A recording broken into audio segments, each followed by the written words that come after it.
이제 우리가 예수님을 만난 사람의 이야기로 시리즈 설교 이어지는데요.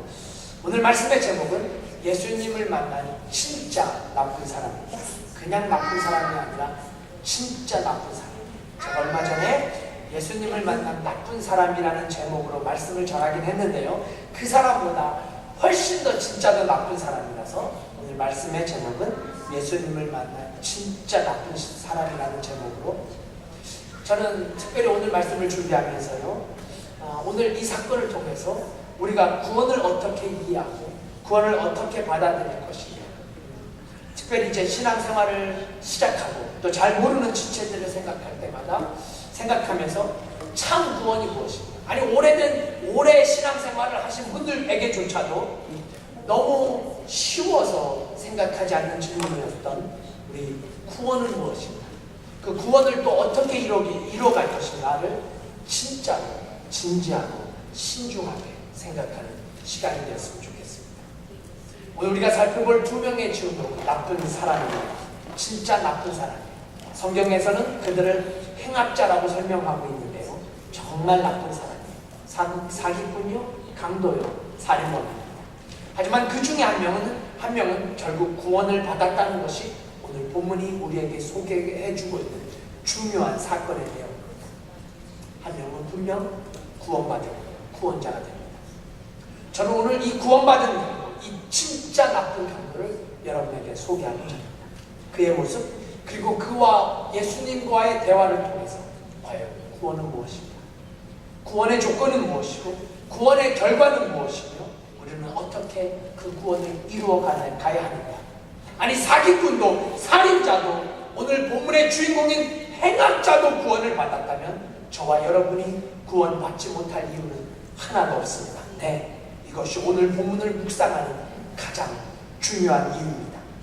자, 그렇다면 오늘의 사건을 바라보면서 던지고 싶은 첫 번째 질문은 바로 예수님을 만난 진짜 나쁜 사람, 하지만 구원받은 한 나쁜 사람을 바라보면서 구원을 향해 가는 저와 여러분에게 필요한 것은 무엇일까요? 다시 말해 구원의 조건은 과연 무엇이란 말입니다.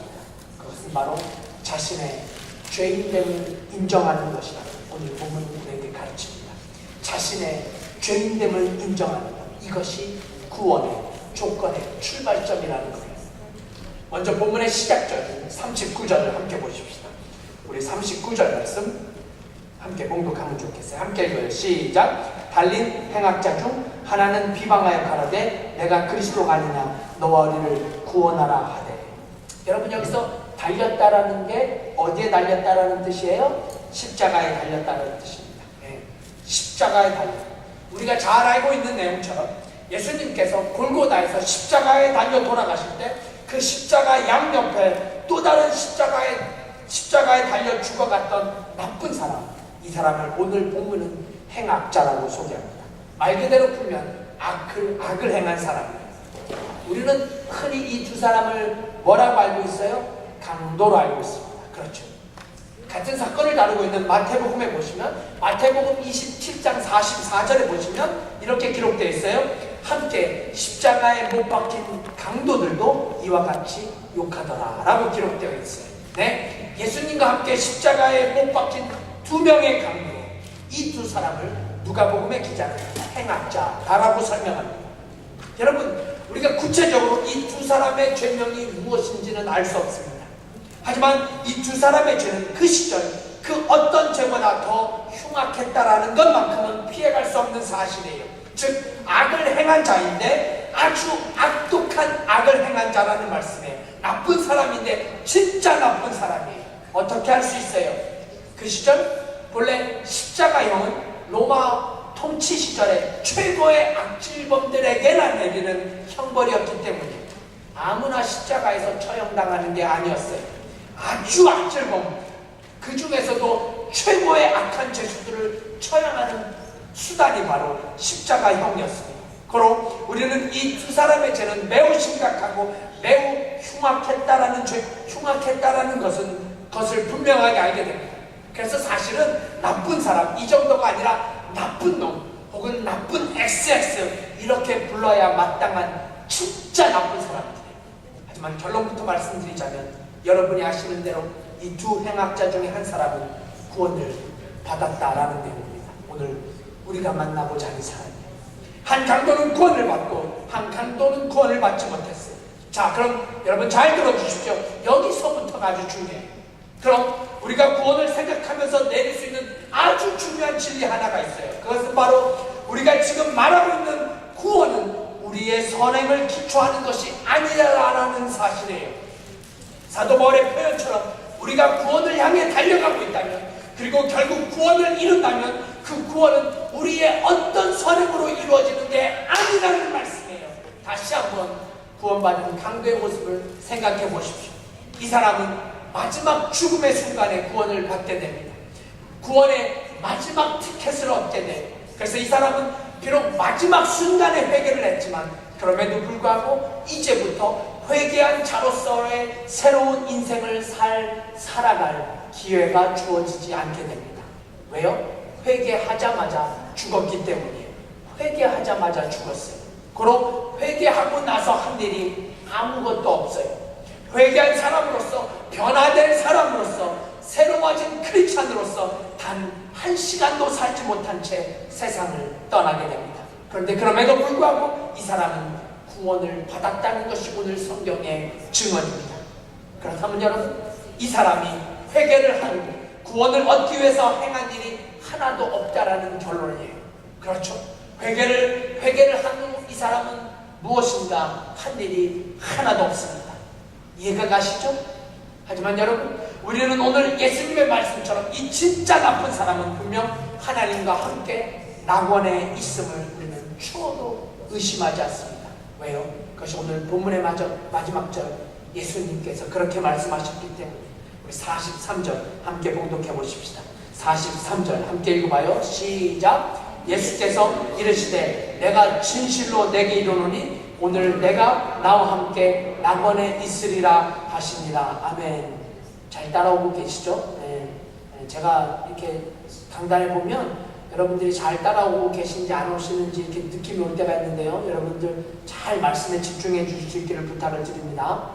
제가 지금 봉독한 이 부분은 집중적으로 다음 시간에 구원에 대해서, 영생에 관해서 조금 더 깊이 있게 말씀을 전하려고 하는데요. 여러분, 정말 중요한 부분이에요. 신앙생활의 에키스라고 할 수 있습니다. 특별히 구원이 뭔지, 영생이 뭔지, 믿음이 뭔지 아직 잘 모르는 분들에게 이번에 전해지는 말씀이 삶의 변화와 생각의 변화와 가치관의 변화를 가져올 수 있기를 기대하며, 그렇게 여러분의 사관이 말씀을 잘 준비할 수 있도록, 증거할 수 있도록 저를 위해서 기도하는 것을 잊지 마시기를 제가 간절히 부탁을 드립니다. 왜요? 정말 중요하기 때문이에요. 신앙생활에서 구원이 없다면 이게 진정한 신앙생활의 의미가 있겠습니까? 구원이 없는 신앙생활이 가능한가요? 구원이 없이 우리가 믿음을 말할 수 있겠습니까? 그러므로 한 설교가의 표현처럼 결국 구원이 신앙생활의 완성을 가져다 줄 수 있는데요. 네? 정말 중요한 부분이 아닐 수 없어요. 신앙생활을 하지 않았던 분들에게만 중요한 게 아니라 우리 모두가 진정으로 십자가상에서 예수님을 만난 진짜 나쁜 사람을 만나면서 우리도 반드시 예수 그리스도를 만날 수 있다는 사실, 아니 만나야 한다는 사실을 다시 한번 깊이 깨닫는 시간이 될 수 있기를 예수 그리스도의 이름으로 부탁을 드립니다. 네, 우리 다시 본문으로 돌아가십시다.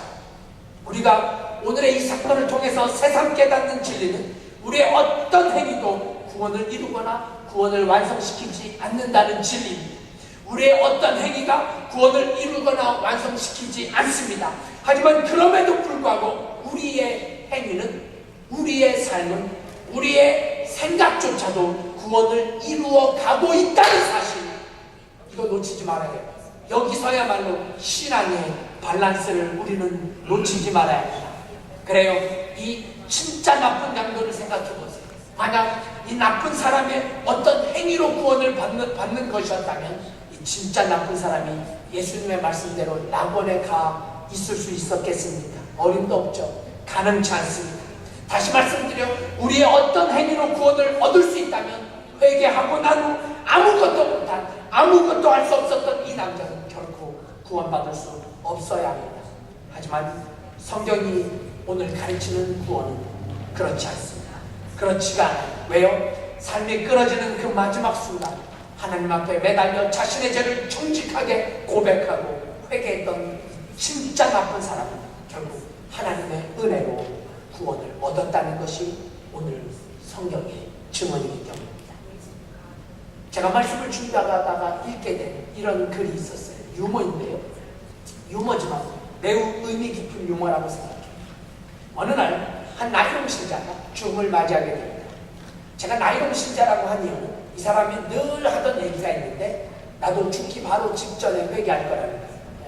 예수님 옆에 있었던 이 강도처럼 자신도 죽기 바로 직전에 회개할 거라는 거예요. 혹시 우리 가운데 그렇게 생각하시는 분들은 없으시겠죠?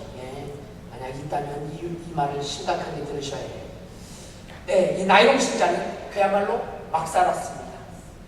왜요? 그런 믿음이 있었기 때문이죠. 강도짓은 안 했지만 사기치고 공갈치고 거짓말하고 그러면서도 교인이라고 떠들고 다녔어요. 나는 죽기 바로 직전에 회개할 거다. 이제 죽을 시간이 돼서 이 나이롱 신자가 죽게 됩니다. 그리고 본인의 계획대로 죽기 직전에 이 신자는 회개합니다. 목사님 불러놓고 교인들 불러놓고 그동안 자신이 저지른 잘못들을 다 고백하고 회개를 해요. 그리고 죽었어요. 과연 이 남자가 구원을 받았을까요? 받지 못했을까요? 한번 손 들어볼까요? 구원받았을까요? 구원받지 못했을까요? 계속해서 들어보십시오. 이 남자가 이제 천국과 지옥의 갈림길에 대기하게 됩니다. 자신은 분명 천국에 갈 줄 알았겠죠. 그런데 천국에 아무리 그렇게 눈을 씻고 봐도 자신의 이름이 없는 거예요. 아무리 봐도 자신의 이름이 적혀있지 않아요. 근데 불행하게도 자신의 이름이 지옥의 명단에 기록되어 있는 것 아니겠어요? 이제 그 경계선 앞에서 이 남자가요, 자신은 하나님도 믿고 진정으로 회개도 했는데 이것이 뭔가 잘못됐다. 자신은 절대로 인정할 수 없다고 그러면서 천국문에 서 있는 천사에게 제발 한 번 더 체크해달라고 이런 부탁을 하게 됩니다. 나는 진정 하나님을 믿었다고, 내가 지은 죄를 모두 회개했다고, 이거 뭔가 잘못됐다고. 그러니까 이제 천국문에 있는 천사가 마지못해 천국에 들어가서 확인을 하게 됩니다. 그리고 하나님으로부터 편지 한 장을 전달받게 됩니다. 거기에는 이렇게 쓰여져 있다고 합니다. 내가 구원받은 강도처럼 될 줄 알았느냐? 그럼 십자가에서 죽어야 했느니라. 우리 좋은 좀 상관없어. 웃을 수만 있는 얘기가 아니죠. 물론 이 이야기는 누군가가 만들어낸 얘기입니다. 제가 처음에는 별것 아니라고 생각했는데요. 생각하면 할수록 의미가 있어요. 그렇죠? 우리는 때때로 구원받은 강도처럼 구원을 받을 수 있을 거라고 착각합니다. 베드로도 3번 예수를 부인했으니까 한 2번쯤은 부인했다고. 아니 베드로 형님도 그랬으니 나는 10번 정도는 부인해도 되지 않냐는 위안을 삼습니다. 하지만 여러분, 하나님이 보내주신 편지처럼 그렇다면 우리도 그렇게 죽을 수 있어요. 삶의 마지막 순간 구원받을 수 있다고 그렇게 수많은 죄를 짓고도 나쁜 짓을 하고도 구원을 사모한다면 우리도 어쩌면 십자가에 죽어야 말이 된다는 생각이 듭니다. 베드로처럼 예수님을 부인하고 그러면서도 자신 있게 살아간다면 우리는 베드로가 그의 삶을 어떻게 마감했는지를 반드시 잊지 말아야 합니다. 그렇습니다. 십자가에서 죽을 자신이 없다면 죽기 바로 직전 회개하겠다는 그 무식한 생각은 버리고 지금 우리도 우리의 죄인됨을 고백하고 인정할 수 있어야 합니다. 왜요? 이것이 예수님을 만난 진짜 나쁜 사람의 이야기가 우리에게 전하고자 하는 메시지이기 때문입니다. 자, 그럼 계속해서 이 나쁜 사람의 변화되는 과정을 여러분과 함께 좀 지켜보면 좋겠어요. 우리 본문으로 가셔서 41절 함께 읽어보십시다.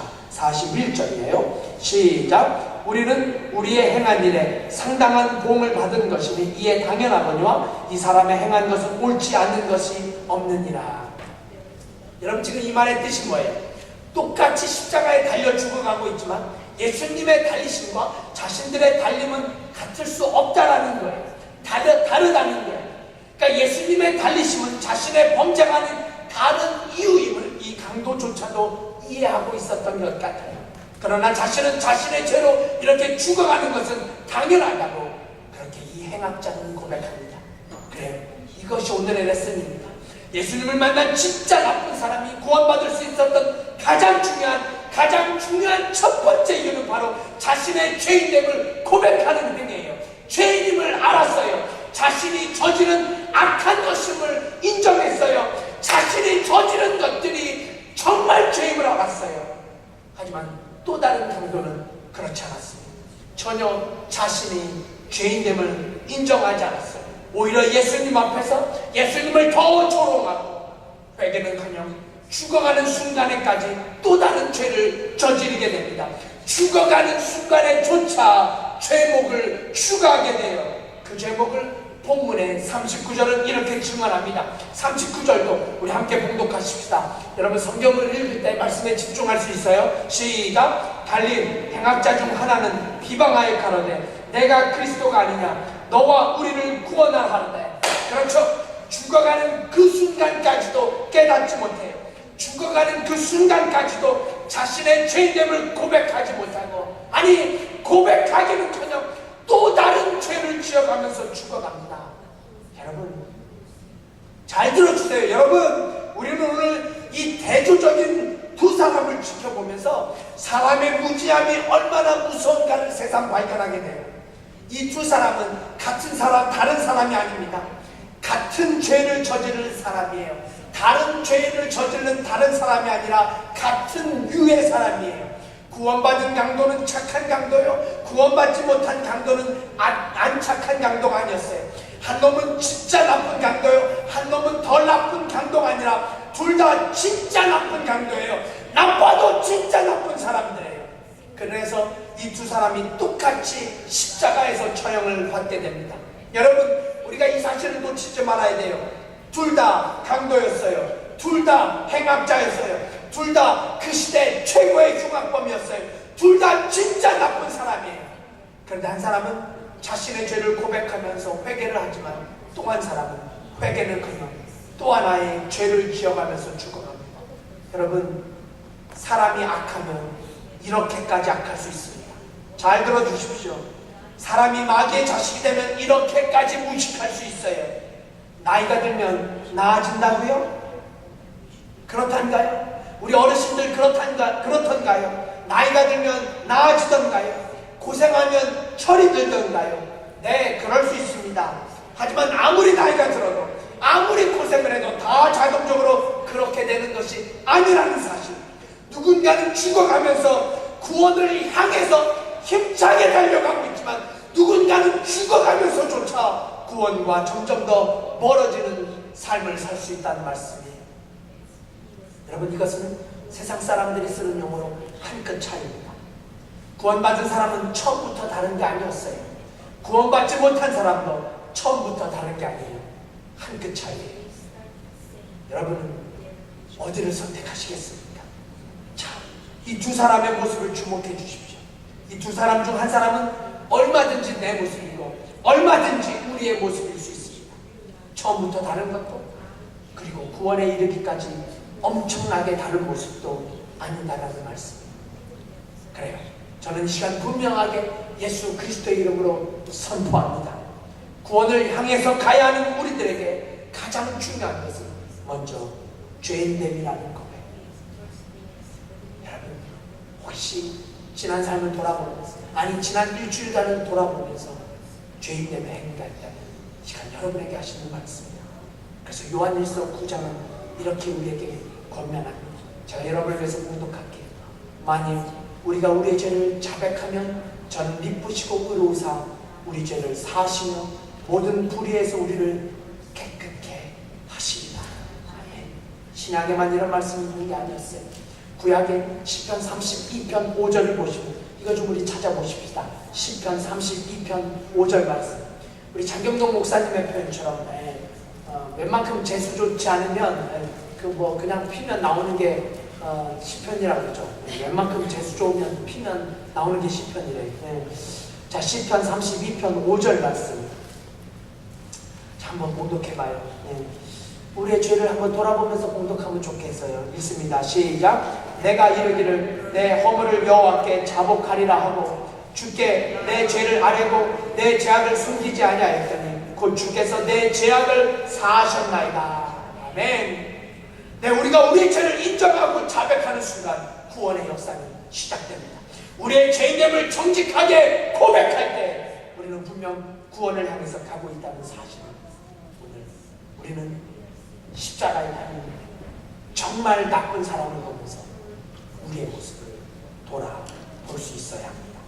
자, 그럼 이제 여기서 한 걸음 더 나아가 마지막으로 예수님을 만난 진짜 나쁜 사람을 만나면서 그를 통해서 우리가 깨달아야 할 또 다른 믿음의 레슨은 무엇일까요? 우리의 구원을 위해서 우리가 해야 할 또 다른 일은 무엇일까요? 그것은 바로 예수님께 구원을 호소하는 일이라고 오늘 본문은 우리에게 가르칩니다. 주님께 구원을 호소하는 일, 주님께 구원을 아뢰는 일입니다. 여러분, 성경이 구원을 말할 때마다 죄의 자백은 매우 중요한 사실임을 한결같이 강조합니다. 구원을 향해서 출발하는 모든 사람들에게 죄인됨에 대한 고백, 죄인됨에 대한 찬양, 이것은 구원을 향한 출발점에 있는 모든 사람들이 지켜야 할 상황이에요. 하지만 여러분, 성경은 그것만으로 충분하지 않다고 가르칩니다. 죄의 자백만으로는 구원에 이룰 수 없다는 것이 또한 한결같은 성경의 가르침이에요. 왜 그렇습니까? 그것은 우리가 죄인됨을 고백하고 우리의 죄를 인정하고 즉 회개에 이른다는 사실은 반드시 내 죄사함을 듣고 내 죄를 용서하는 분이 반드시 있다라는 전제가 있기 때문이에요. 여러분, 이건 정말 중요한 부분이에요. 이것이 바로 기독교가 말하고 있는 구원론이에요. 구원관입니다. 우리가 내 죄를 고백했다, 내가 죄인됨을 안다, 내가 회개했다라는 것은 반드시 나의 죄의 고백을 들으시는 분, 나의 회개를 받으시는 분이 있다라는 전제입니다. 한 신학자는 죄의 고백은 그래서 독백이 아니다라고 설명합니다. 죄의 고백은 독백일 수 없습니다. 정말 의미 있는 표현이죠. 우리 한번 저를 따라해 주세요. 죄의 고백은 독백이 아니다. 시작. 그렇습니다. 크리스찬들의 죄의 고백은 결코 독백일 수 없습니다. 여러분, 독백이라는 거예요. 그게 뭐예요? 스스로에게 말하는 거죠. 그렇죠. 내가 내 자신에게 말하는 게 독백이에요. 그럼 독백으로 회개하면 이런 거예요. 그래, 내가 오늘 좀 잘못했어. 내가 그렇게 하지 말걸. 그렇게 말아야 했었는데 제가 늘 이렇게 후회하는 부분이 있어요. 공감하시는 분들도 몇 분 계실 거예요. 저에게 말로 상처를 주신 분들, 내가 오늘 그런 말을 사관님에게 하지 말걸. 내가 그런 말을 하면 안 되는데. 이런 일체의 고백들은 독백입니다. 자신에게 하는 고백입니다. 여러분, 이건 결코 회개가 될 수 없다는 사실을 잊지 말아야 돼요. 회개가 아니에요. 이걸 뭐라고 해요? 이걸 후회라고 하는 거예요. 내 스스로에게 하는 죄의 고백, 이건 후회입니다. 우리는 반드시 후회와 회개를 구별할 수 있어요. 왜요? 회개를 통해서는 구원을 이룰 수 있지만 후회를 통해서는 결코 구원을 이룰 수 없다는 것이 성경의 선언이기 때문에 후회를 통해서는 절대로 구원을 이룰 수도 완성할 수도 없습니다. 그러니까 잘 들어주십시오. 회개와 후회의 차이를 든다면 하나님 앞에 고백하면 회개가 되고 내 스스로에게 고백하면 후회가 되는 거예요. 물론 저는 회개를 위해서는 반드시 후회의 시간이 필요하다고 믿습니다. 마음으로 후회하지 않는데 하나님 앞에 회개하기란 그럴 수 있을까요? 내 마음으로 진정으로 인정하지 않는데, 내 마음으로 후회하지 않는데 하나님 앞에 내 죄를 고백하고 후회할 수 있을까요?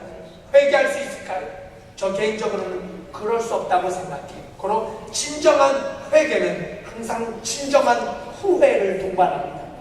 즉, 내 삶 속에 후회되는 무엇인가가 있다면 그것이 정말 잘못된 것이고 악을 행한 것이고 죄된 것으로 정말 후회가 돼요. 그럼 그 다음 하나님 앞에 회개할 수 있는 준비가 된 상태라고 할 수 있어요.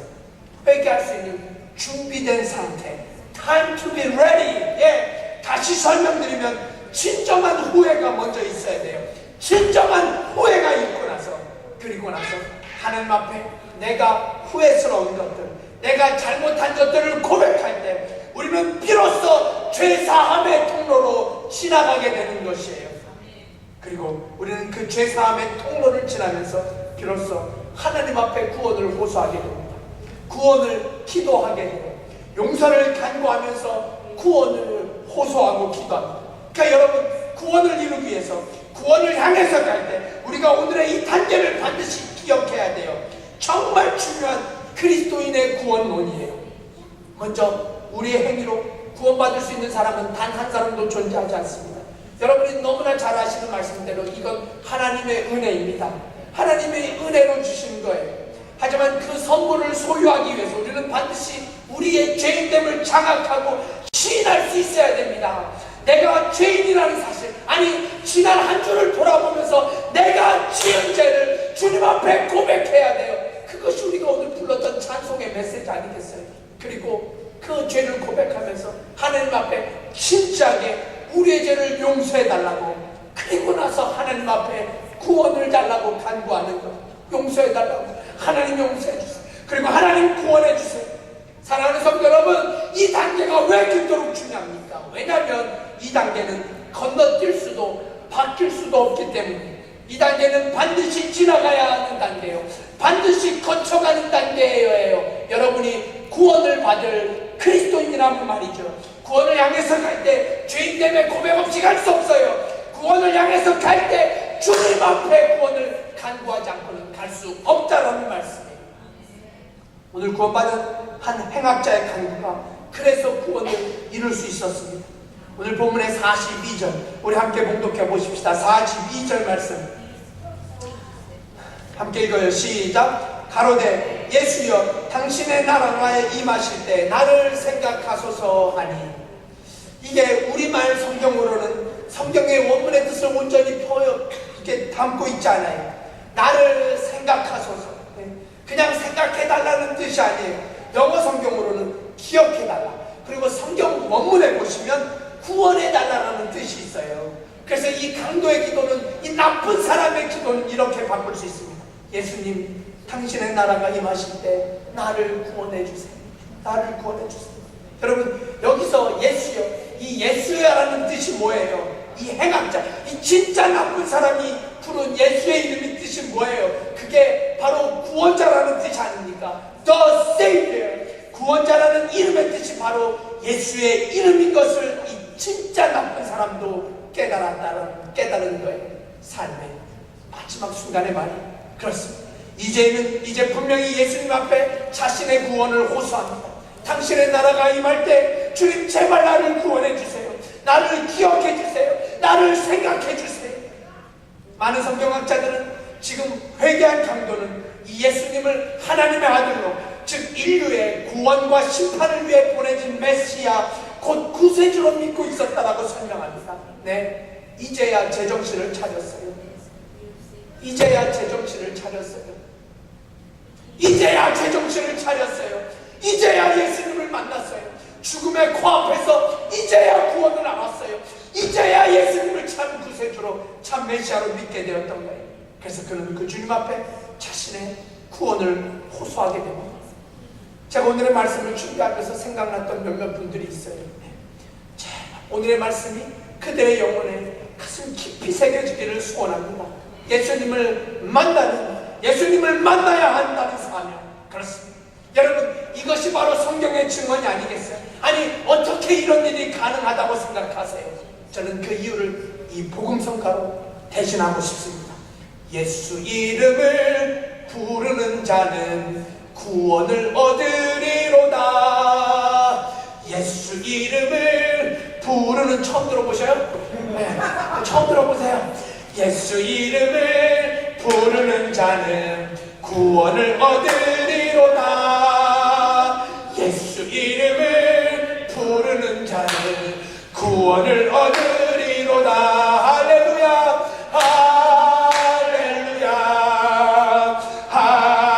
할렐루야. 구원을 얻으리로다. 구원을 얻으리로다. 할렐루야.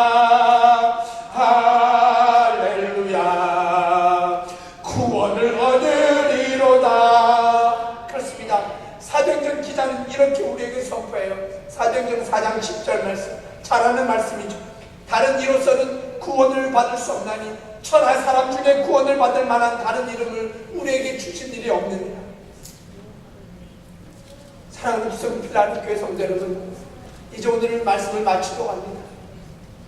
왜 이렇게 가슴이 아픈지 모르겠어요. 우리 성도님들 단 한 사람도 구원에 못 미치는 사람이 없어야 하는데, 여러분 이제 우리가 구원을 향해서 가야 하는데 그 구원을 위해서 예수의 이름을 불러보시지 않으시겠습니까?